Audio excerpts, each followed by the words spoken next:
প্যারোলে মুক্তি পেয়ে স্বামীকে শেষবারের মতো বিদায় জানালেন সাবেক শিক্ষামন্ত্রী ও কার্যক্রম নিষিদ্ধ আওয়ামী লীগের যুগ্ম সাধারণ সম্পাদক দীপুমণি। ২০ আগস্ট বিকেলে রাজধানীর বনানী কবরস্থানে স্বামী তৌফিক নেওয়াজের দাফন শেষ করার মাধ্যমে তাকে শেষ বিদায় জানান তিনি। এর আগে ২০ এপ্রিল সকালে মুন্সিগঞ্জ জেলা কারাগার থেকে ১২ ঘণ্টার জন্য প্যারোলে মুক্তি পান দীপুমণি। এরপর পুলিশের কঠোর নিরাপত্তার মাধ্যমে রাজধানীর কলাবাগানের বাসায় পৌঁছান। আগেই তার স্বামী সুপ্রিম কোর্টের জ্যেষ্ঠ আইনজীবী তৌফিক নেওয়াজের মরদেহ সেখানে নিয়ে আসা হয়। বাসায় পৌঁছে লাশবাহী গাড়িতে রাখা জীবনসঙ্গীর মরদেহের দিকে অপলক দৃষ্টিতে তাকিয়ে থাকেন।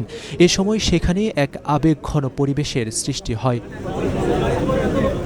দুপুর ১১:১২টার দিকে লাশবাহী গাড়ি রওনা হয় গুলশান আজাদ মসজিদের দিকে। দীপুমণিকে বহনকারী প্রিজন ভ্যানও যায় সেদিকে। বাদ জোহর তৌফিক নেওয়াজের জানাজা শেষে মরদেহ নিয়ে যাওয়া হয় বনানী কবরস্থানে।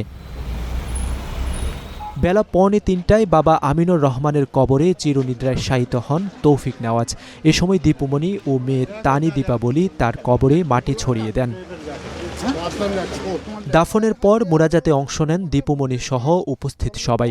এ সময় স্বামীর জন্য দোয়া করেন তিনি। দাফন প্রক্রিয়া শেষে আবারও তাকে প্রিজন ভ্যানে তোলা হয়, আর প্রিজন ভ্যানটি মুন্সিগঞ্জ জেলা কারাগারের উদ্দেশ্যে রওনা হয়।